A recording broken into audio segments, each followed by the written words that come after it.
Hello students, तो जैसा कि अपन ने लास्ट क्लास में जहां पे एंड की थी क्लास अपन की एक्सरसाइज 4.5 क्लास 12 की सारणी जो प्रश्नावली चल रही थी उसमें 4.5 में जहां लास्ट किया था वहां से आगे कंटिन्यू करेंगे। लास्ट क्लास में अपन ने क्वेश्चन कर लिए थे 12 तक, क्वेश्चन 12 लास्ट क्लास में अपन ने कंप्लीट कर लिए थे। आज की क्लास में अपन 4 क्वेश्चन करेंगे 4.5 के 12, 13, 14 और 15। ये 4 क्वेश्चन आपके बाकी थे, उसके बाद में अपन विविध करेंगे। आज की क्लास में जितने हो सकेंगे उतने क्वेश्चन करने का ट्राई करेंगे। बिल्कुल सिंपल सी प्रश्नावली है। लास्ट क्लास में अपन ने बहुत ही सिंपल मेथड से इसको पूरे का हल करने का बताया था मैंने, वहां से ही आगे कंटिन्यू कर रहा हूं मैं, ध्यान रखना अच्छे से। बहुत सिंपल प्रश्नावली है, सबसे इजी प्रश्नावली तो नहीं कहूंगा पर काफी इजी प्रश्नावली है। कैलकुलेशन जिसको आती है, ये चैप्टर केवल किसके ऊपर है? जिसको कैलकुलेशन आती है वो ये चैप्टर कर लेगा।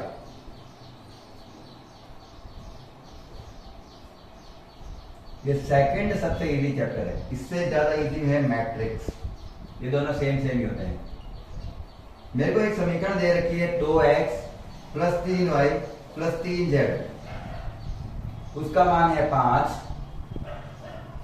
x minus 2y plus z बराबर माइनस का 4 और 3x minus y minus 2z बराबर दिया हुआ है 3। ये मुझे कुल मिला के 3 समीकरण दे रखी है जो x, y और z चरों से संबंधित है। इनको हल करना है सारणिक विधि द्वारा। वैसे अपन अन्य विधि से हल कर सकते हैं, लेकिन ये चैप्टर कह रहा है इसको किस विधि से हल करना है? सारणिक विधि द्वारा। और सारणिक विधि थोड़ी इजी भी पड़ती है 3/3 में और x, y, z वाली समीकरणों में। x, y होता तो फटाफट सॉल्व कर लेते नॉर्मल मेथड से। जैसे जैसे चरों की संख्या बढ़ती है वैसे वैसे उन चरों को हल करना थोड़ा सा क्या हो जाता है? कठिन हो जाता है। उसको सरल करने के लिए मेथड आता है अपन का सारणिक। और सारणिक में बेसिकली अपन जो अपन को समीकरण दे रखी होती है उससे अपन 3 मैट्रिक्स बनाते हैं। फर्स्ट मैट्रिक्स होता है चरों के अवयवों का या फिर चरों के गुणांकों का। चर के आगे जो संख्या लिखी हुई है वो चिन्हों के साथ लिखनी है, जो चिन्ह दे रखा है। पहला 2 फिर 3 और 3, 2 3 3, फिर x के साथ कुछ नहीं मतलब 1, यहाँ पे माइनस का 2 और z के साथ कुछ नहीं मतलब 1, 3 माइनस 1 और माइनस 2, तो 3 माइनस 1 और माइनस 2। ये मैंने लिखा है एक मैट्रिक्स जो अपन का ए मैट्रिक्स कहलाता है, जो चरों के साथ दिए हुए होते हैं।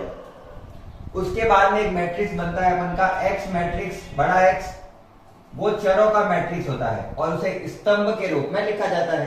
लास्ट क्लास में किया था अपन ने एक्स, वाई और जेड। साथ ही अपन को दिया हुआ है यहाँ पे बी। बी क्या होता है? बी होता है जो चरों के मान निकल रहे हैं बराबर के दूसरी तरफ, वही बी मैट्रिक्स है।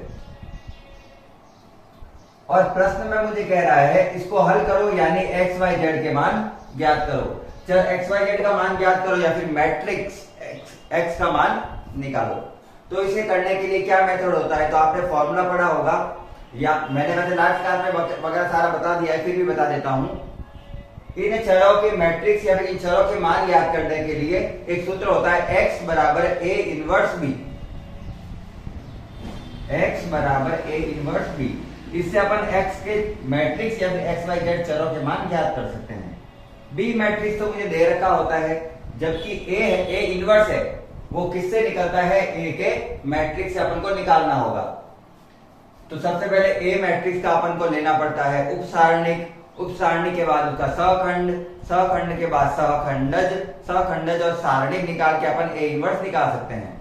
सबसे पहले माइनर, फिर कोफैक्टर, फिर एडजॉइंट, उसके बाद में डिटरमिनेंट ए निकालेंगे, उसके बाद में क्या निकलेगा? A inverse. तो एक एक करके सारा निकालते हैं। अच्छे से यहाँ पर देखते रहना, ध्यान से देखना सारा कैसे होता है। सबसे पहले इस मैट्रिक्स का निकालना है मुझे उपसारणिक।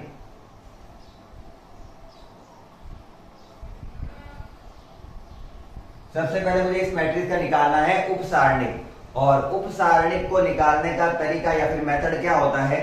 उसको निकालने का मेथड होता है कि जिस चर का उपसारणिक निकालना है उसके स्तंभ और पंक्ति को छिपा दो, बाकी अवयवों का सारणिक निकाल लो। सारणिक निकालना तो आपको आता ही होगा।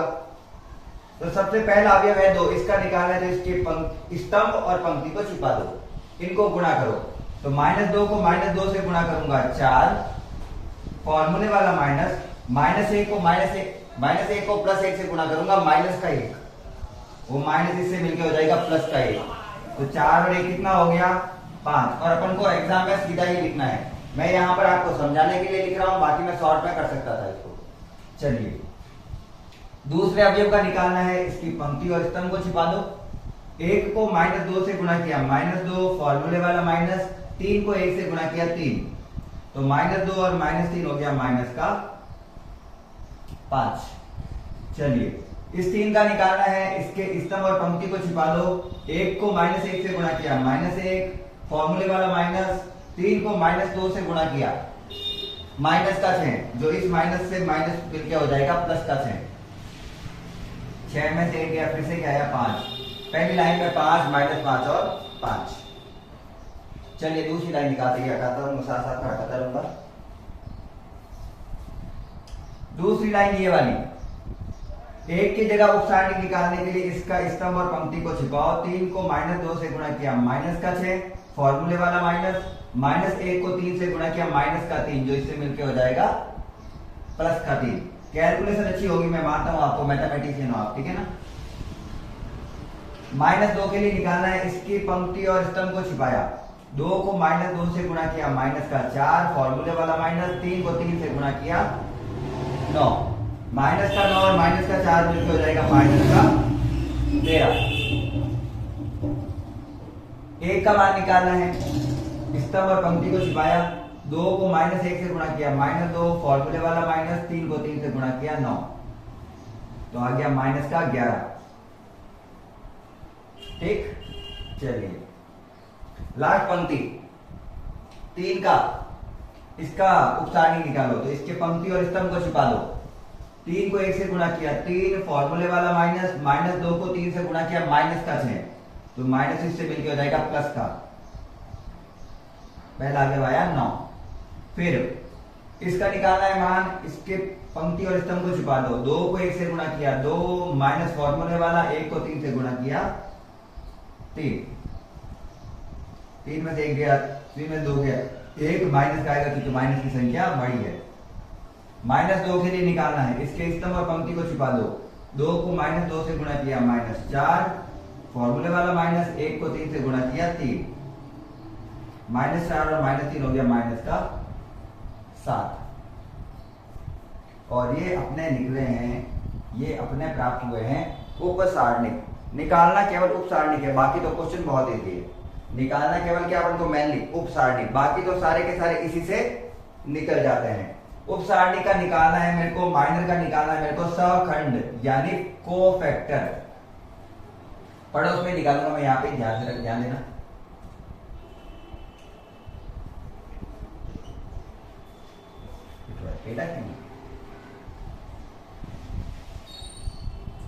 चलिए निकालते हैं।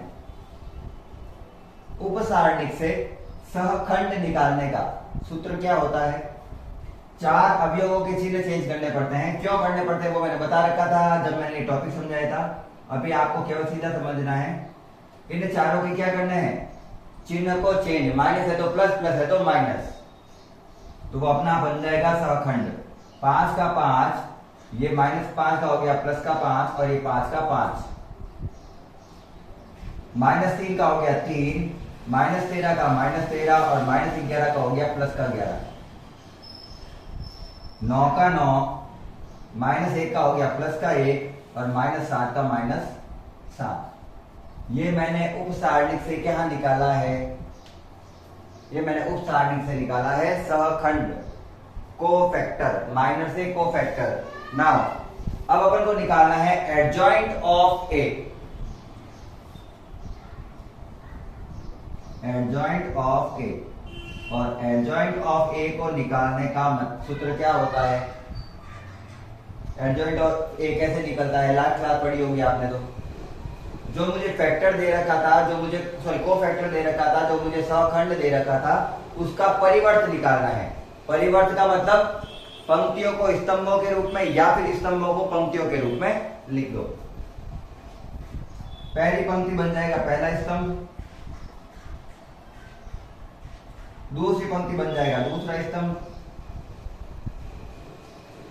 सॉरी क्या लिखा, 3 माइनस 13 और 11, तीसरी पंक्ति बन जाएगी तीसरा स्तंभ।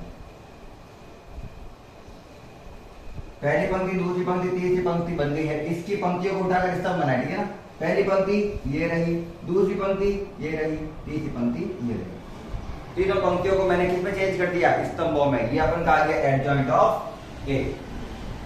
अब एक अपन को निकालना होता है सारणिक ए, डिटरमिनेंट ए। एक बार मैं वीडियो देख लेता हूं, मैं बंद ना हो जाए, ठीक है।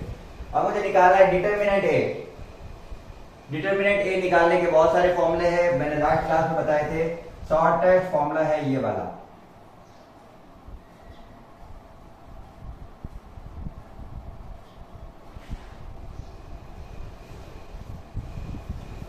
ए मैट्रिक्स की पहली पंक्ति के अवयवों को सखंड की पहली पंक्ति के सभी अवयवों से गुणा करो और फिर उनको आपस में जोड़ दो। जो उत्तर आता है वही आपका क्या आएगा, सारणी। अगर आप पहली पंक्ति से नहीं करना चाहते, इसकी दूसरी पंक्ति को इसकी दूसरी पंक्ति से गुणा करो और अवयवों को जोड़ दो, उत्तर जो आता है उसको जोड़ दो। तीसरी पंक्ति से तीसरी पंक्ति, पहला स्तंभ से पहला स्तंभ, दूसरे स्तंभ से दूसरे स्तंभ, कुछ भी निकालोगे सबके मान सेम आएंगे, ठीक है। मैं पहली पंक्ति से कर रहा हूं, 2 को 5 से गुणा करना है, प्लस 3 को 5 से गुणा करना है, प्लस 3 को 5 से गुणा करना है। सीधा लिखूंगा उत्तर में 15 और 15 30, 30 और 10 40। तो टोटल उत्तर कितना आ गया इसका, 40। चलो सब आ गया। अब मुझे निकालना है कुल मिला के ए इनवर्स निकालना है ना क्वेश्चन को सॉल्व करने के लिए। तो ए इनवर्स बराबर होता है एडजॉइंट ऑफ ए अपॉन सारणिक ऑफ ए। इसलिए मैंने सारणिक और एडजॉइंट ए निकाला है क्योंकि मुझे ए इनवर्स चाहिए था। चलिए एडजॉइंट ए का मान तो मैंने निकाला है, ये रहा, और सारणिक ए बटा में लिखना है। तो अपन लिखने का तरीका क्या होता है, सबसे पहले सारणिक को लिखो आगे 1/40 और उसके बाद में एडजॉइंट ए को पूरा एज इट इज लिख दो। एडजॉइंट ए का है ये रहा 5 3 9, 5 माइनस 13 1, 5 11 माइनस 7, और ये मेरा आ गया ए इनवर्स। ये आ गया अपन का ए इनवर्स। अब अपन को निकालना है x का मान, और x का मान ज्ञात करने के लिए सीधी सा फॉर्मूला होता है अपन के पास में, x equal A inverse b। A inverse को b से गुणा करना है, x मैट्रिक्स यानी x y z के मान प्राप्त हो जाएंगे। वापस वही मान कर ले रहा हूं मैं, मान लिखो x मैट्रिक्स क्या है, a तो x y z। उसके बाद में ए इनवर्स क्या है, ए इनवर्स है अपना 1/40, जिसको बाहर ही रखेंगे अपन, अंदर बाद में गुणा करेंगे, गुणा करके मैट्रिक्सों को गुणा करके, सॉरी 5 माइनस 13 1, 5 11 माइनस 7। एक बार मैं पहले ये लिख के मार्कर को फिल करूंगा, फिर अपन आगे करेंगे। बी का मान ये रहा 5 माइनस 4 और 3, और इन दोनों को अपन को करना है गुणा। एक बार मैं मेरा मार्कर कर रहा हूं, 2 मिनट के लिए रुकना। चलिए करते हैं इसका गुणा। गुणा करने के लिए पहले एक बार एक्स वाई जेड को तो ऐसे लिख दूं, एक्स वाई जेड 1/40 का भी 1/40। यहां तक तो सेट, ये तो मैंने वही चीज लिखी है वापस। अब इनको इससे गुणा करना है। मैट्रिक्स का गुणा आपको आता होगा क्योंकि आप सारणिक वाला चैप्टर कर रहे हो, मैट्रिक्स तो आपने कर लिया होगा। उसमें क्या करते हैं अपन, मैट्रिक्स की पंक्तियों को पहले मैट्रिक्स की पंक्तियों को दूसरे मैट्रिक्स के स्तंभों से गुणा करते हैं। इसमें तो स्तंभ एक ही है तो उत्तर भी सीधे ही आएगा। पहली पंक्ति को पहले स्तंभ से, दूसरी पंक्ति को दूसरे स्तंभ से, तीसरी पंक्ति को तीसरे स्तंभ से। पहले पहली पंक्ति करते हैं, सीधा जोड़ रहा हूं, ध्यान रखना, पूरा नहीं सॉल्व करूंगा मैं। 55 25, 25 में से 4 3 12 गया, तो 25 में से 12 गया तो हो जाता है 13 और 27। 13 और 27 कितना हो जाता है? 0 4 40। तो पहला कितना आया मेरे पास? 40, जब मैंने सारे अवयवों को गुणा करके जोड़ा घटाया है। दूसरी पंक्ति को स्तंभ से गुणा करो। 55 25 और 13 कम 13 तो 26 देती 52। 52 में से 25 गया, माइनस का सॉरी 52 25 और 52 जोड़ने पड़ेंगे, माइनस माइनस क्या हो गया प्लस। 25 और 52 हो गया 77 77। 77 में 3 जोड़ा 80, तो दूसरा अपन क्या आया है 80। तीसरा करते हैं 55 25, 25 में से 44 गया क्योंकि ये माइनस का आ रहा है, 11 चौक 44 वो भी माइनस का, तो 44 में से 25 गया तो कितना हो जाएगा? 19, वो भी किसका? माइनस का, क्योंकि माइनस की संख्या बड़ी है। अब माइनस के 19 में माइनस का 21 जोड़ो, 0 हासिल का 1 4 माइनस का 40। तो ये मेरा आया है अपन के सारणिक। आप आराम से उत्तर करके देख सकते हो, मैट्रिक्स आपको करने आने चाहिए। कुल मिला के आ क्या रहा था? 25 माइनस 44 माइनस 21, इन दोनों को जोड़ के फिर इसमें से घटा देना, आपके कितना उत्तर आएगा? माइनस का 40 आएगा, क्योंकि माइनस की संख्या बड़ी है। इस 40 से सबका भाग देते हैं, क्योंकि 40 बाहर आ रखा है और बाहर वाले अवयव अंदर वाले सभी अवयवों से गुणा होता है। तो चूंकि ये बट्टा में आ रहा है तो 40 बटा 40 कितना हो जाएगा? 1। 80 बटा 40 कितना हो जाएगा? 2। माइनस 40 बटा 40 कितना हो जाएगा? माइनस का 1। तो अगर मैं ध्यान से देखूं तो ये वाला पूरा मैट्रिक्स इस मैट्रिक्स के बराबर है, और जब दो मैट्रिक्स आपस में बराबर होते हैं तो उनके अवयव भी आपस में बराबर होंगे। तो x का मान 1, y का मान 2 और z का मान माइनस का 1। हो गया खत्म, इतना सा था क्वेश्चन। उप सारणी निकालना आ गया, उसे सहखंड निकालो, 4 अवयव चेंज करो, उसके बाद में एडजॉइंट ऑफ ए निकालो, जिसको ओनली पंक्तियों को स्तंभ में चेंज करो। सारणी के निकालने का सरल विधि बताई है, ए की पहली पंक्ति को एफ की पहली पंक्ति से गुणा करो और उत्तर निकाल लो। यही आपके मेथड है, आपके है भी, ऐसा नहीं है कि मैंने मन से बताया है, ये मेथड है आपके, ठीक है ना। मैट्रिक्स में ए सारणी निकालो, सॉरी ए इनवर्स निकालो और फिर उसका मान पुट करके गुणा करो, बस। बड़े क्वेश्चन है लेकिन एग्जाम में आते हैं, तो स्क्रीन शॉट ले लेना इसका, फिर करेंगे question number next. Screen shot की देर में ले लेते हैं सारे। हाँ हटा रहा हूं।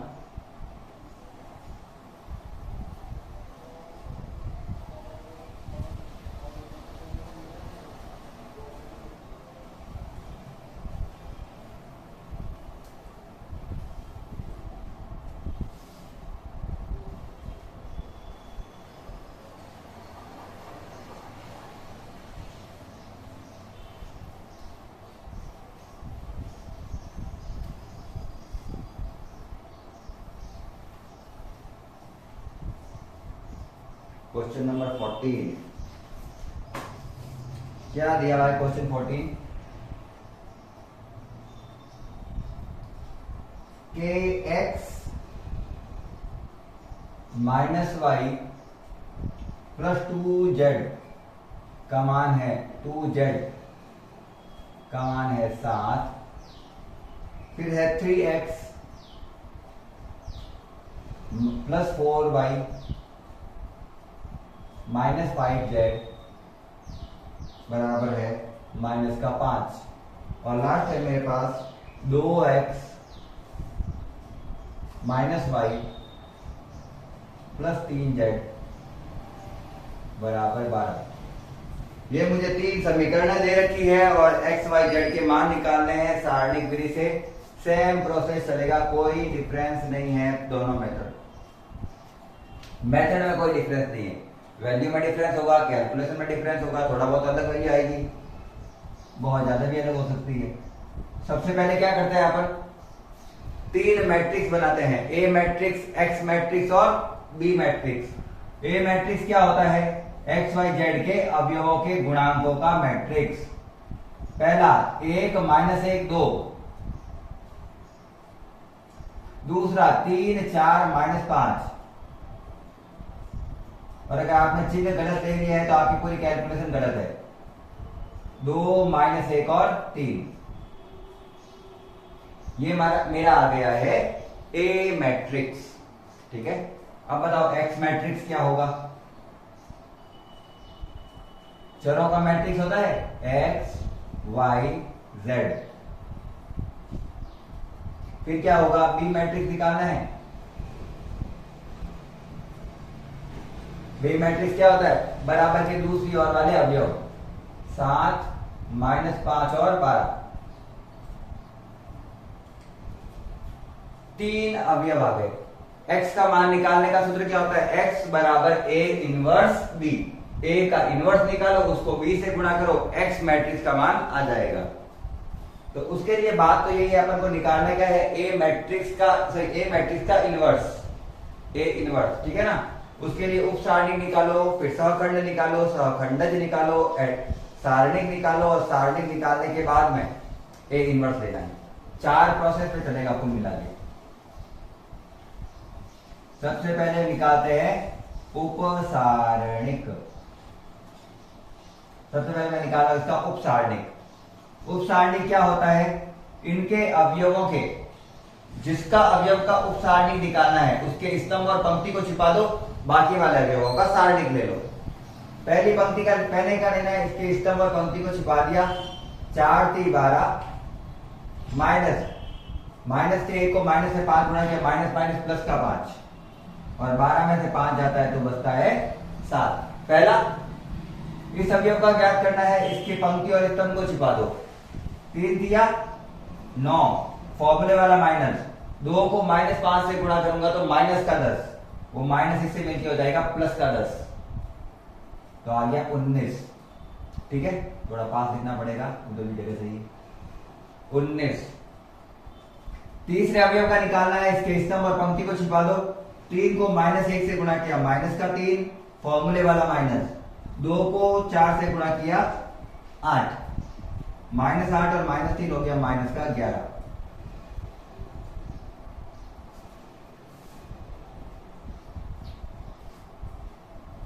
क्यों बोल रहे हैं पता नहीं।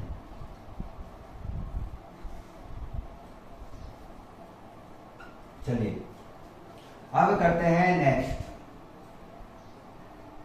ये वाली 3 का, तो इसके स्तंभ, पंक्ति और स्तंभ को छिपा दो। माइनस 1 को 3 से गुणा किया, माइनस का 3, फॉर्मूले वाला माइनस, माइनस 1 को 2 से गुणा किया, माइनस का 2, जो इस माइनस से मिलकर हो जाएगा प्लस का 2, माइनस 3 में से 2 घटाऊंगा तो बचेगा माइनस का 1।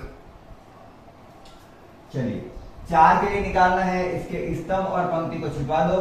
1 को 3 से गुणा किया 3, माइनस 2 को 2 से गुणा किया 4, 4 में से 3 जाता है तो 1, माइनस का आएगा क्योंकि माइनस की संख्या बड़ी है। -5 के लिए निकालना है, इसके स्तंभ और पंक्ति को छिपा दो। 1 को माइनस 1 से गुणा किया, -1, फॉर्मूले वाला माइनस, 2 को माइनस 1 से गुणा किया, माइनस का 2, जो इस माइनस से मिलकर हो जाएगा प्लस का 2, 2 में से 1 गया, फिर से 1। ये मैंने 2 पंक्तियां निकाल ली है, लास्ट पंक्ति निकालते हैं फटाफट से।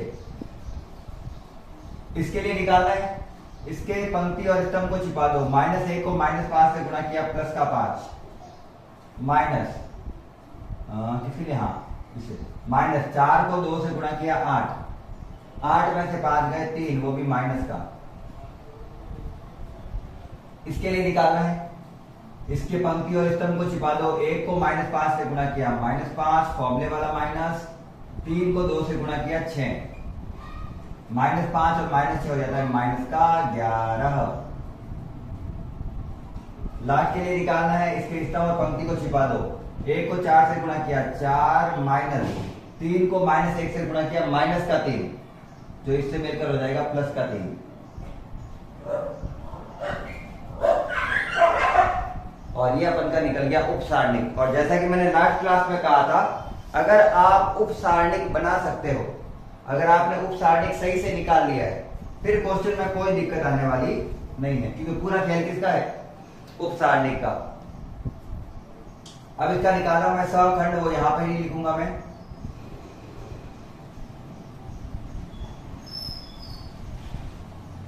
इसका सहखंड यहां पर ही लिखूंगा।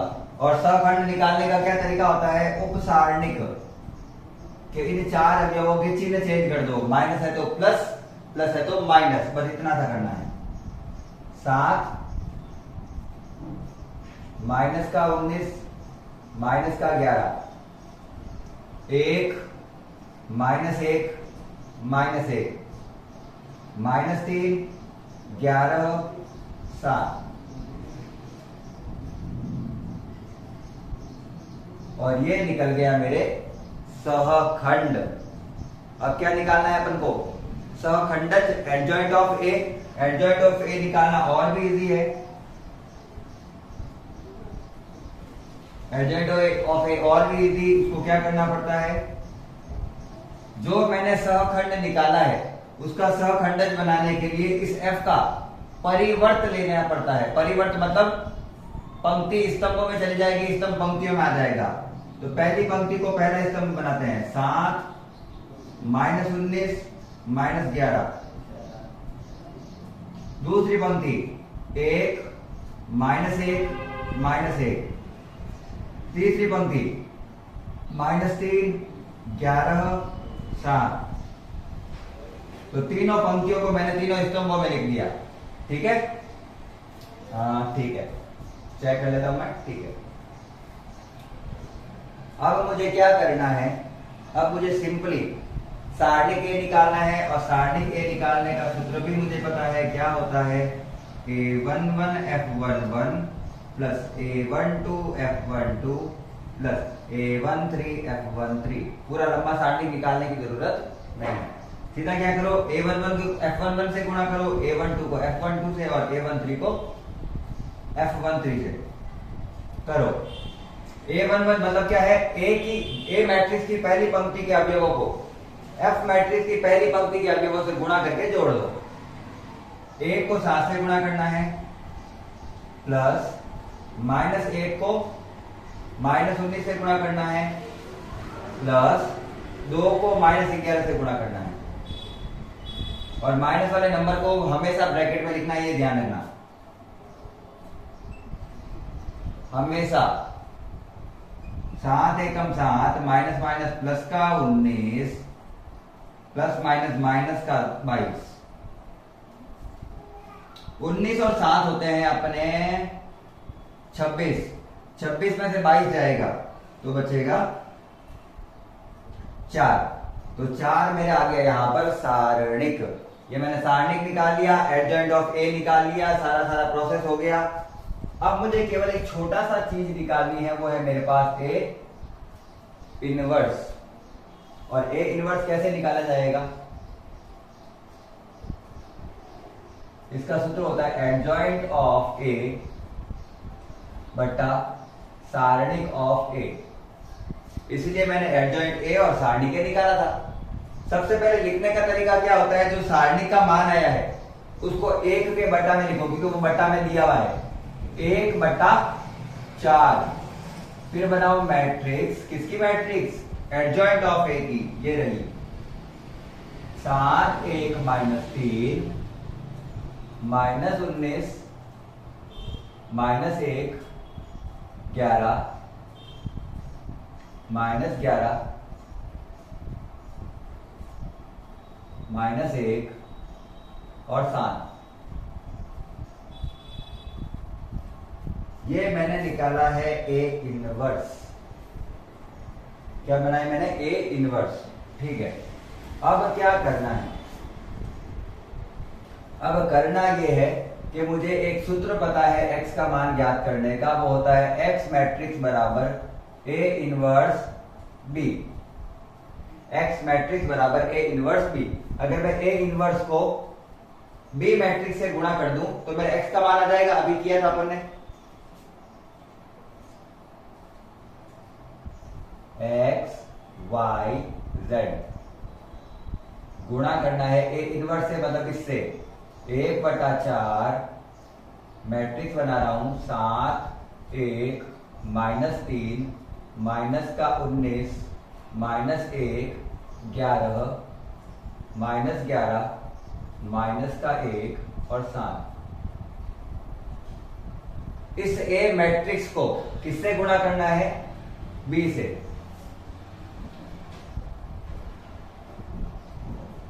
सात माइनस का 5 और 12। और जैसा कि मैंने बोला था गुणा मैं सीधा ही करूंगा, आप यहां पे सीधा ध्यान रखना। एक्स वाई जेड की जगह एक्स वाई जेड बराबर 1/4 की जगह 1/4। ये तो है। गुणा करना है। स्तंभों को पंक्ति से गुणा करते हैं, आपको पता होगा। स्तंभ इस पे तो पीछे वाले में तो स्तंभ भी एक ही दे रखा है, सीधा हो जाएगा। पंक्ति को स्तंभ से गुणा करना है इनके, ठीक है ना। पहली पंक्ति को पहले स्तंभों से गुणा करो।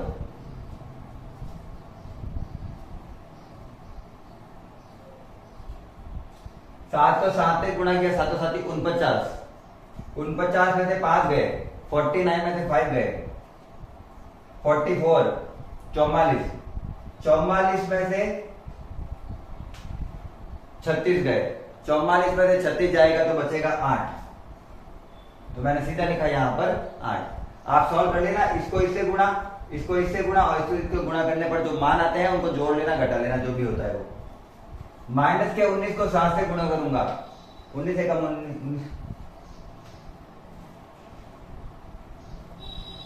19 से 133 ही होता है ना, ठीक है।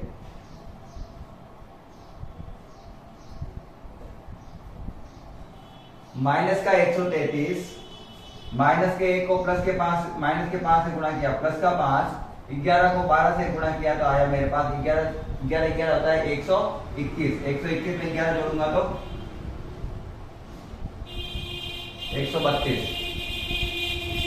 पहले तो 132 133 में 132 गया तो आएगा माइनस का 1 और माइनस के 1 पे 5 जोड़ा तो आएगा 4। ठीक है, सॉल्व कर लेना। ये तो कैलकुलेशन आपको आती होगी जोड़वा के, तो ये आया है, ठीक है ना। फिर माइनस के 11 को 77 से गुणा करना है तो 7 से गुणा करना है। माइनस का 77 माइनस माइनस प्लस का 5 12 7 84 प्लस का 84। 84 में से 70 जाएगा तो बचेगा मेरे पास 4 और 3 7 प्लस का 7। 7 में 5 जोड़ूंगा तो 12, तो ये आ रहा है मेरे 12। कितना आ रहा है अपने? 12 आ रहा है, ठीक है ना। हाँ, मान निकालना है। क्या करते हैं अपन?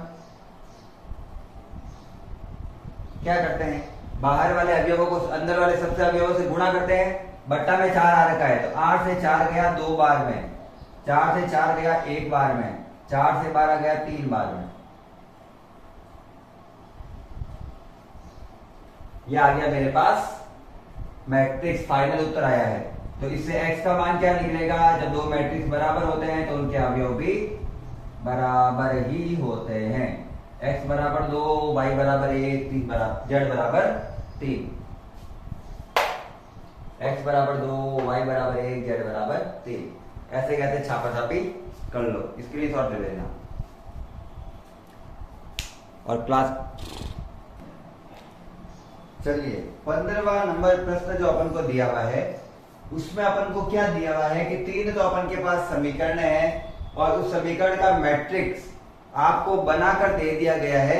मतलब आपको बनाने की भी जरूरत नहीं है, बुक में पहले से ही बना हुआ था, इसलिए मैंने भी यहाँ पर बना दिया। अपन बना भी सकते हैं, देखो 2 - 3 5, 2 - 3 5, 3 2 - 4, 3 2 - 4, 1 1 - 2, 1 1 - 2। बुक वाले ने आपको बना कर दिया है। वो बस ये कह रहा है इसका इनवर्स निकालकर इन चरों के मान ज्ञात करो। वो तो अपन कर ही रहे हैं, तो अपन को वैसे भी करना है। तो क्वेश्चन को उसने लिखा है तरीके से, बाकी बात तो वही कह रहा है अपन को, ठीक है ना। तो मुझे ए निकाल दिया, तो मुझे क्या चाहिए? पहले तो एक्स मैट्रिक्स चाहिए, जिसको मैं क्या लिखता हूं? चरों का मैट्रिक्स है ये, एक्स वाई और जेड। और क्या होता है अपन का? B matrix. इसने ए मैट्रिक्स बना के दिया है तो बी मैट्रिक्स भी बना के दे देता। ये रहा बी मैट्रिक्स, 11 -5 और -3। तो वही है, अपन को x, a और b ये तीन मैट्रिक्स बनते हैं इस समीकरणों से। इससे a इनवर्स निकालना है, a इनवर्स निकाल के उसका b से गुणा करके उत्तर निकालना है। और a इनवर्स निकालने के लिए अपन को बहुत लंबे प्रोसेस से गुजरना होता है, जिसका पहला पड़ाव ही सबसे कठिन दिखता है। कठिन तो नहीं कहूंगा मैं, लेकिन कंपैरिजन करूं तो बाकी सारे तो सीधे हो जाते हैं। अपन को निकालना क्या होता है, उपसारणिक। और मुझे ये सबसे अच्छा चैप्टर इसलिए लगता है मैट्रिक्स और सारणिक, क्योंकि इनमें कैलकुलेशन भरी पड़ी है। और मैथ्स वालों को क्या चाहिए, कैलकुलेशन। कैलकुलेशन दो, हम तो सॉल्व करके बताते हैं फटाफट, जितना पाठ हो सके। वही जिस अवयव का उपसारणिक निकालना है उसके स्तंभ और पंक्ति को छिपा दो, छिपाने के बाद में बाकी बचे अवयवों का सारणिक ले लो। पहले अवयव के लिए स्तंभ और पंक्ति को छिपाया, 2 को -2 से गुणा किया -4 माइनस फॉर्मूले वाला, 1 को -4 से गुणा किया -4, वो इस माइनस से मिलकर हो जाएगा +4, 0। फिर इसके लिए निकालना है, पंक्ति को छिपाओ, स्तंभ को भी छिपाओ, बचा क्या, 3 को 2 से गुणा किया -6, 1 को -4 से गुणा किया -4, तो हो गया मिलके +4। एक माइनस है फॉर्मूले वाला और माइनस इसका खुद का, ठीक है। 6 में से 4 गए, -2, माइनस की संख्या बड़ी है। 5 के लिए निकालना है, स्तंभ और पंक्ति को छिपाओ, 3 को 1 से गुणा किया 3 माइनस 1 को 2 से गुणा किया 2, बचा कितना 1। चलिए हो गया अपना m। सेकंड निकालना है, इसके स्तंभ और पंक्ति को छिपा दो, -3 को -2 से गुणा किया 6 माइनस माइनस प्लस हो गया, क्योंकि फॉर्मूले वाला -1 को 5 से गुणा किया 5, 6 में से 5 गया 1। 2 के लिए निकालना है, इसके स्तंभ और पंक्ति को छिपा दो, 2 को -2 से गुणा किया -4, फॉर्मूले वाला -1 को 5 से गुणा किया 5, -4 और -5 होता है -9, मतलब 9। -4 का स्तंभ और पंक्ति छिपा दी मैंने, 2 को 1 से गुणा किया 2, माइनस 1 को -3 से गुणा किया -3, जो इससे मिलकर हो जाएगा +3, तो बन गया 5। 1 स्तंभ और पंक्ति को छिपा दो, -3 को -4 से गुणा किया 12, फॉर्मूले वाला माइनस, 2 को 5 से गुणा किया 10, 12 में से 10 गया 2। सिंपल है ना, बिल्कुल। इसका निकालना है, इसके स्तंभ और पंक्ति को छिपा दो, 2 को -4 से गुणा किया -8, फॉर्मूले वाला माइनस, 3 को 5 से गुणा किया 15, ठीक है। ये -8 और -15 मिलकर हो जाता है -23। चलिए कोई नहीं, लास्ट वाला है, ये स्तंभ और पंक्ति को छिपाओ, 2 को 2 से गुणा किया 4 माइनस 3 को -3 से गुणा करेंगे माइनस माइनस प्लस का 9 हो गया, 3 दिया 9 माइनस का प्लस का हो गया, वो 9 और 4 हो गया 13। तो ये मैंने किया, निकाल दिया है, ये मैंने उपसारणिक निकाल दिया है। इससे क्या निकाला जाता है, इससे निकाला जाता है सहखंड।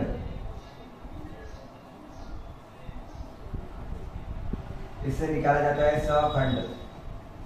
सहखंड में क्या करते हैं अपन, 4 अवयवों के चिन्ह चेंज करते हैं। ये 4 के करने हैं अपन को चिन्ह चेंज, करो 0 2 1 माइनस का 1 माइनस का 9 माइनस का 5 2 23 13।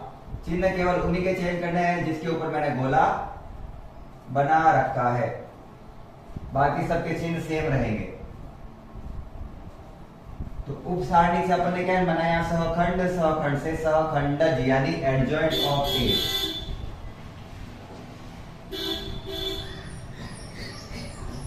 और ये बिल्कुल सिंपल, सबसे सिंपल जो अपन ने सहखंड निकाला है उसका परिवर्त निकालो, वही क्या है, एडजॉइंट ऑफ ए। परिवर्त मतलब पंक्तियों को स्तंभों के रूप में लिख दो। 0 2 1, पहली पंक्ति आ गया पहला स्तंभ। दूसरी पंक्ति -1 -9 23। तीसरी पंक्ति -1 -9 -5। तीसरी पंक्ति 2 23 13। ये आ गया अपन का एडजॉइंट ऑफ ए। अब मुझे ए इनवर्स निकालने के लिए एक और चीज चाहिए, वो है अपन की ए सारणिक। सूत्र क्या होता है इसका, A11 को गुणा करो F11 से, A12 को गुणा करो F12 से, A13 को गुणा करो F13 से। इसका मतलब क्या है कि ए मैट्रिक्स के पहली पंक्ति के अवयवों को सखंड के पहली पंक्ति के सभी अवयवों से गुणा करो और जोड़ दो। जो उत्तर आएगा वही आपका सारणिक होगा। कैसे, 2 को गुणा करो 0 से, प्लस -3 को गुणा करो 2 से, और मैंने बोला था माइनस की संख्या हमेशा ब्रैकेट में। 5 को गुणा करो 1 से। तो अगर मैं फाइनल उत्तर देखूं तो ये तो हो गया 0, ये हो गया माइनस का 6 और ये हो गया प्लस का 5। -6 में से 5 गया तो हो गया माइनस का 1। ये हो गया अपन का सारणिक ए। चलिए ए इनवर्स बनाते हैं। ए इनवर्स का सूत्र होता है एडजॉइंट ऑफ ए अपॉन सारणिक ए, जिसे लिखने का तरीका होता है 1 बटा सारणिक ए का मान, जिसका मान आया है -1 और ब्रैकेट एडजॉइंट ऑफ ए ये रहा 0 -1 2 2 9 23 1 -5 13। अब इतनी देर तो क्या था कि अपन के बाहर का जो नंबर आ रहा था ना, उसको अंदर से गुणा करते थे तो बट्टा वाली संख्या बन जाती थी, इसलिए मैंने गुणा नहीं किया था। यहां पर तो केवल क्या है, माइनस का 1, तो माइनस के 1 को अंदर से गुणा करेंगे तो वो सब प्लस के हो जाएंगे। तो मैं लिख देता हूं एक बार के लिए, सारे के सारे अवयवों के चिन्ह चेंज हो जाएंगे। माइनस को गुणा करेंगे तो माइनस माइनस प्लस और प्लस माइनस माइनस, तो 0 तो 0 ही रहेगा। माइनस का 1 हो गया प्लस का 1, ये हो गया माइनस का 2, ये हो गया माइनस का 2, ये हो गया माइनस का 9, ये हो गया माइनस का 23, ये हो गया प्लस का मतलब माइनस का 1, ये हो गया प्लस का 5 और ये हो गया माइनस का 13। सबके चिन्ह चेंज, सबके चिन्ह चेंज हुए हैं, ठीक है ना। अब सीधा सा मुझे x का मान निकालना है सर जी, तो अब क्या करें, ए इनवर्स को गुणा कर दो बी मैट्रिक्स से। ए सारणी क्या है, ये चरों का मैट्रिक्स है एक्स वाई जेड बराबर का बराबर ए इनवर्स ये था 0 1 -2 -2 माइनस का 23 माइनस का 1 5 माइनस का 13। इसको किससे गुणा करना है, बी मैट्रिक्स से। 11 -5 -3। अब बड़ी बड़ी संख्या है वैसे तो मैं एक बार लिख ही दूंगा, यहाँ पे गुणा करके लिख दूंगा मैं, ठीक है ना, ताकि मेरे को भी कंफ्यूजन नहीं हो। गुणा करो, पहली पंक्ति मैट्रिक्स को गुणा करना था, पहली पंक्ति पहला स्तंभ, दूसरी पंक्ति पहला स्तंभ, तीसरी पंक्ति पहला स्तंभ, क्योंकि स्तंभ तो एक ही है इसमें। 0 को 11 से गुणा किया 0 प्लस 1 को 5 से गुणा किया माइनस का 5, माइनस के 2 को माइनस के 3 से गुणा किया प्लस का 6। ये पहला अवयव, ये पहला अवयव है, बराबर करके लिखूंगा अभी। -2 को 11 से गुणा किया माइनस का 22, माइनस माइनस प्लस का 9 पंजे 45, माइनस माइनस प्लस का 23 69, ठीक है ना, 69। तीसरी पंक्ति पहला स्तंभ, -1 को 11 से गुणा किया माइनस का 11, 5 को -5 से गुणा किया माइनस का 25, 13 को 3 से गुणा किया प्लस का 39।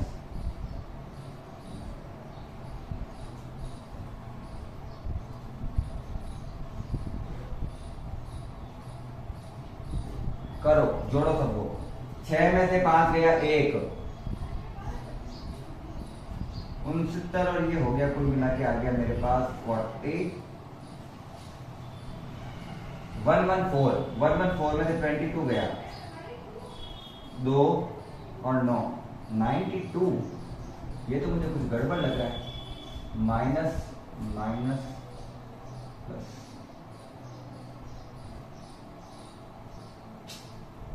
अभी देखते हैं इसका उत्तर। ये एक बार मैं उत्तर चेक करता हूँ, दोनों रुकना। सॉरी, यहां पे देखो मैट्रिक्स में 9 था ना, मैंने गलती से यहाँ पे क्या, ये तो सही था ना।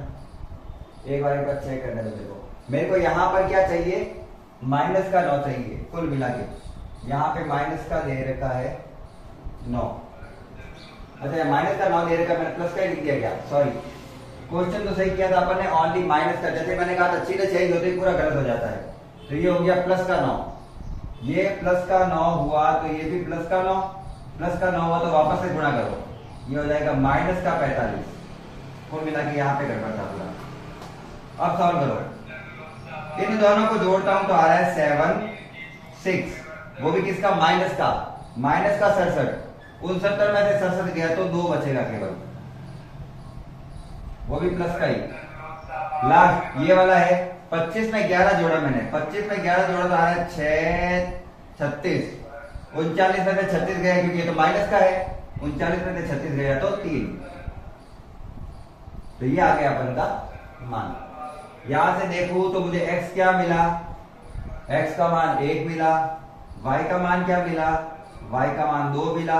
उसी प्रकार से z का मान क्या मिला, z का मान 3 मिला। तो बस वो 9 एक चिन्ह का था, बाकी पूरा आंसर यही है। जल्दी से स्क्रीनशॉट ले लो, छाप लो, और जिसको अच्छे से समझ आ गया वो क्लास को लाइक करना है, साथ में चैनल को सब्सक्राइब कर देना है, दोस्तों के साथ शेयर कर सकते हो। अच्छी क्लास लगी है, अगर नहीं समझना है तो भी कमेंट में लिखना कि क्या चीज समझ में नहीं आई है, मैं उसको इम्प्रूव करने का कोशिश करूंगा। लास्ट क्वेश्चन करना है, एक बार के लिए इसका स्क्रीनशॉट ले लो। चलिए क्वेश्चन नंबर 16 आपको दिख रहा होगा, मैंने मैट्रिक्स लिखा नहीं है। क्यों? क्योंकि मैट्रिक्स दिया हुआ नहीं है, और मैट्रिक्स नहीं दिया हुआ है तो अपन कैसे बनाएं। तो पहले प्रश्न को पढ़ते हैं, अच्छे से समझते हैं, फिर उसको सॉल्व करेंगे। प्रश्न दिया हुआ है 4 किलोग्राम प्याज, 3 किलोग्राम गेहूं और 2 किलोग्राम चावल का मूल्य 60 रुपए है। उसी प्रकार से 2 किलोग्राम प्याज, 4 किलोग्राम गेहूं और 6 किलोग्राम चावल का मूल्य 90 रुपए है। इसी प्रकार से 6 किलोग्राम प्याज, 2 किलोग्राम गेहूं है वैसे, और 3 किलोग्राम चावल का मूल्य है 70 रुपए।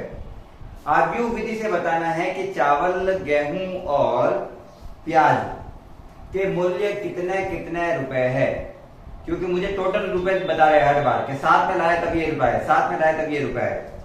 कुछ नहीं है भाई, अपन को समीकरण बनाने, अपन को 10th क्लास में आ गई थी, इतने तो अपन क्या है।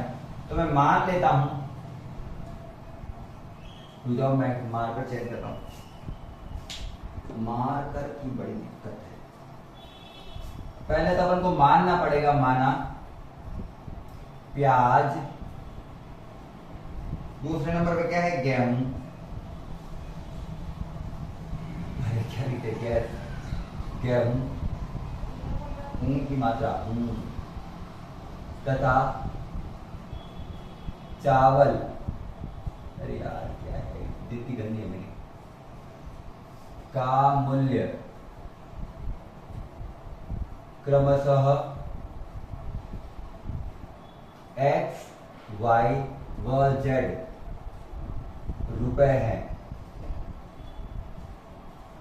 मैं मान लेता हूं इन तीनों का जो मूल्य है वो कितना है, x, y और z। x है प्याज का, क्रमशः लिखा है, इसका मतलब है x है प्याज का, और y है गेहूं का, और z है चावल का। अब समीकरण बनाते हैं, इसमें क्या बोल रहा है, वो बोल रहा है 4 किलोग्राम प्याज, 4 किलोग्राम प्याज, 3 किलोग्राम गेहूं तथा 2 किलोग्राम चावल का मूल्य है 60 रुपए। पहली समीकरण हो गई। उसके बाद में बोल रहा है 2 किलोग्राम मतलब 2x प्याज, 6 किलोग्राम चावल यानी 6y 6 किलोग्राम चावल है क्या?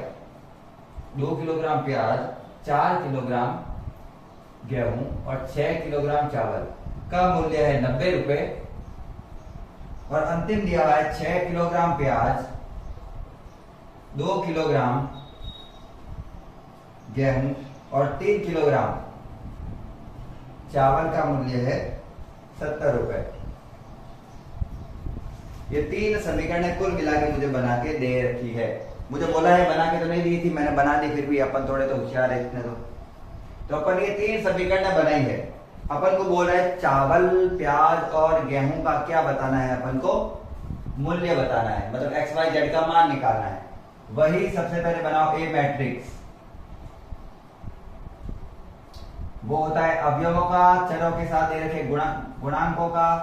तो ये मैंने लिख दिए उनके फटाफट से सारे के सारे गुणांक। 4 3 2, 2 4 6, 3 2 3। और अब जो गेहूं वगैरह दे रखे हैं उनको अपन किससे लिखते हैं? एक्स से। और वो क्या है अपन का? X Y Z. इनके मान निकालने हैं अपन को, हर बार वही क्वेश्चन है। और बाकी वाला वो दिया भाई अपन को भी 60 90 और 70।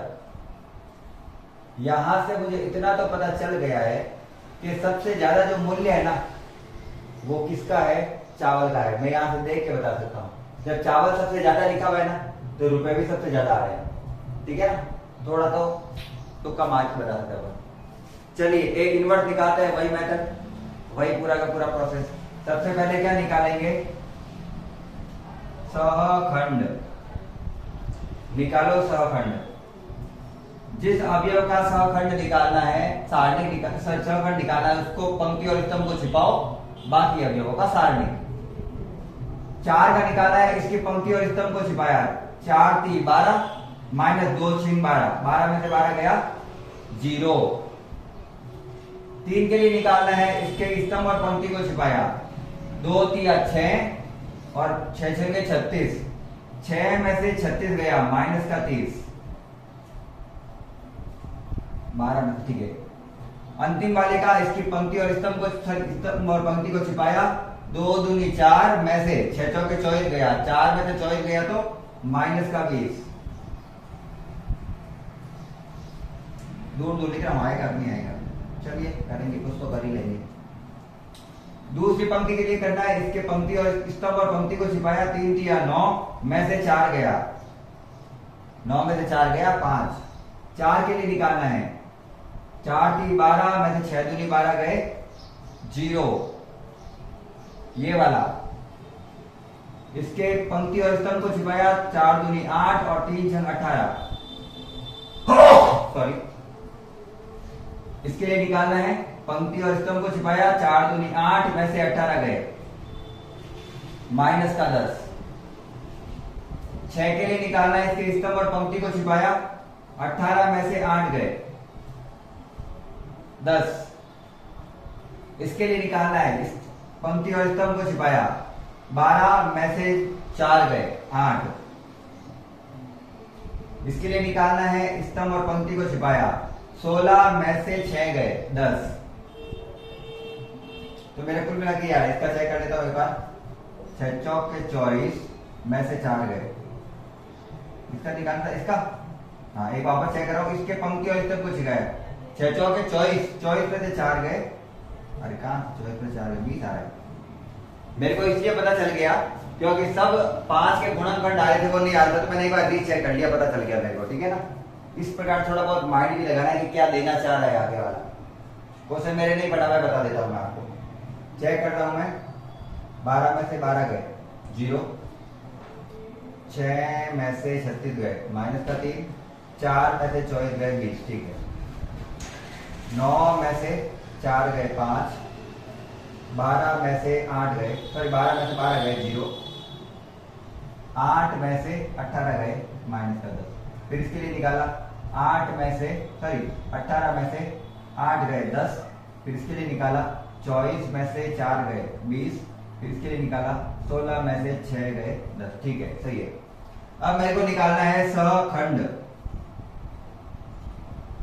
देखो ये निकल जाता है, फिर सारी चीजें निकल जाती है, इसलिए ध्यान रखना, इसको एक बार रीचेक कर लेना एग्जाम में। और आपको आप अच्छी खास से कॉन्फिडेंट है कि नहीं हमारा तो सही है, तो फिर आगे चल सकते हो, कोई दिक्कत नहीं है। सखंड निकालने के लिए इसके 3 नहीं 4 अवयवों के चिन्ह चेंज करते हैं। 0, 30, माइनस का 20, माइनस का 5, 0, 10, 10, 30, माइनस क्या लिख दिया 10, 20, माइनस का वो भी और 10। मैंने ये लाइन वापस लिख देता अभी गलती से, इसका ये आ गया, तो इससे मैंने निकालना है ये। अब मुझे क्या निकालना है, एडजॉइंट ऑफ ए यानी सहखंडज। सहखंडज का मतलब क्या होता है, एडजॉइंट ऑफ ए, सीधी सी बात है, एडजॉइंट ऑफ ए निकालना है। एडजॉइंट ऑफ ए क्या होता है, एफ सारणिक सॉरी एफ मैट्रिक्स का परिवर्त लेना है। परिवर्त मतलब स्तंभों को पंक्तियों में चेंज कर दो या फिर पंक्तियों को स्तंभों में। पहली पंक्ति पहला स्तंभ बना रहा हूं 0, 30, माइनस का 20, माइनस का 5, 0, माइनस का 20, क्या ही लिख रहा हूं 10, पहली पंक्ति पहला स्तंभ, दूसरी पंक्ति दूसरा स्तंभ, तीसरी पंक्ति 10 माइनस 20 10।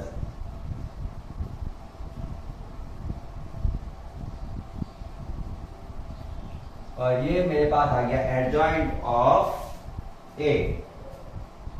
अब मैं निकालूंगा सारणिक ऑफ ए, क्योंकि मुझे जगह कम मिल रही है तो शॉर्ट में करूंगा मैं फॉर्मूला लिख के।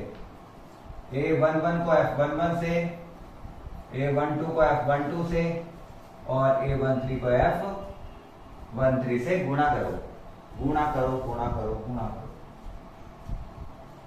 ए मैट्रिक्स को एफ मैट्रिक्स के पहले अवयवों से गुणा करना होता है, तो अच्छे से देखना। 4 को 0 से गुणा किया 0, 30 को 3 से किया 90 और माइनस 20 को 4 से किया माइनस का 40। 90 में से 40 गया तो कितना बचता है, 90 में से 40 जाएगा तो बचेगा 50। सीधा लिख रहा हूं, ये सारणी कितना आ गया मेरे पास 50। मुझे पता है 50 है, 50 निकाल लिया मैंने। कैसे पता है, मैंने इसकी पहली पंक्ति को पहली पंक्ति से गुणा कर दिया। सॉल्व करेंगे तो मेरा पेपर वो बोर्ड पे इतना आएगा नहीं, इसलिए मैंने सीधा लिखा। अब ए इनवर्स बराबर होता है एडजॉइंट ऑफ ए अपॉन सारणिक ए। ठीक है, एडजॉइंट ऑफ ए अपॉन सारणिक ए। इसको लिखने का तरीका होता है, पहले सारणिक का मान बट्टा में लिखा जाता है 1 के, उसके बाद में एडजॉइंट ऑफ ए पूरा लिखा जाएगा। एडजॉइंट ऑफ ए कहां गया, बोरा ऊपर, चिन्ह ध्यान रखना पड़ेगा नहीं तो फिर से कंफ्यूजन हो जाएगी। 0 माइनस 5 10, 30 0 माइनस का 20, माइनस का 20 10 10।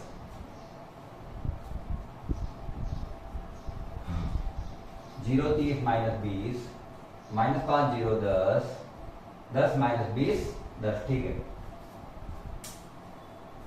अब मुझे अगर x का मान निकालना है तो मुझे पता है a इनवर्स को किससे गुणा करना पड़ेगा, b से। x क्या है अपन के पास, x y z का मैट्रिक्स। a इनवर्स क्या है, ये पूरा 1/50 ब्रैकेट 0 माइनस 5 10, 30 0 माइनस 20 माइनस 20 10 10।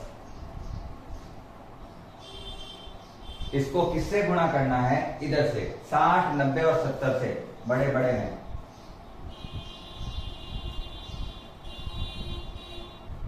चलिए गुणा करते हैं, मैं सीधा ही लिखूंगा, फिर से मेरे पास बोर्ड में जगह नहीं है, इतनी जगह नहीं है कि मैं 2 बार उतार दूं एटलीस्ट।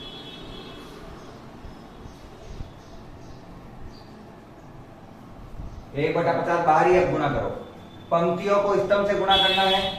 ये तो हो गया 0, ये हो गया 450, 9 5 45 होता है तो 450, वो भी माइनस का, और ये हो गया 700। 700 में से 450 गया, 700 में से 450 गया 250। ठीक है, फिर दूसरी पंक्ति को इससे गुणा करते हैं, ये हो गया 6 18 मतलब 1800 जीरो, और ये हो गया 1400। 1800 में से 1400 गया 400, 1800 में से 1400 गया, ठीक है 400, और ये हो गया माइनस का एक 6 दूनी 12, ये माइनस का 1200 और ये प्लस का 900। 1200 में से 900 गया तो आएगा माइनस का 300, क्योंकि माइनस की संख्या बड़ी थी। माइनस का 300 में से 700 गया, 700 में से 300 गया, कहने का अर्थ है 700 में से 300 गया तो 400।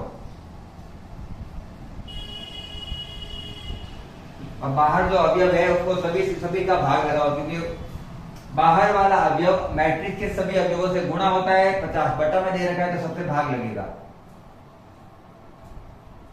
250 से 50 घटा, 0 से 0 गया 55 25, 0 से 0 गया 5 के पाड़े में 8 बार आता है 5 बटे 40, इसी प्रकार से 5 बटे 40। तो अगर आपको पता चल गया हो तो मेरे पास x का मान आया है 5, y का मान आया है 8 और z का मान आया है 8। तो x क्या था अपना प्याज, प्याज का मूल्य कितना है 5 किलोग्राम। फिर क्या है गेहूं, गेहूं का मूल्य कितना है 8 किलोग्राम। कब की बात चल रही है पता नहीं अपन को। चावल का मूल्य कितना है, तो चावल का मूल्य भी है 8 किलोग्राम, और यही है अपन का आंसर। चेक कर लेता हूं मैं, रीचेक। ठीक है, बिल्कुल परफेक्ट आंसर है ये। तो इसी प्रकार से अब सॉरी किलोग्राम क्या रुपए निकालने थे, किलोग्राम का निकालना, किलोग्राम तो दिया हुआ था मेरे को, किलोग्राम तो दिया था ना मेरे को, निकालने क्या थे मूल्य, हाँ मूल्य निकालना था ना। 5 रुपए है ये रुपए। तो प्याज 5 रुपए किलो है, गेहूं 8 रुपए किलो है, और चावल भी कितने रुपए है 8 रुपए किलो। ठीक है, और ये अपन ने सारे मान निकाल दिए हैं। तो मैंने प्रश्नावली कराई है आज 4.5 का दी एंड।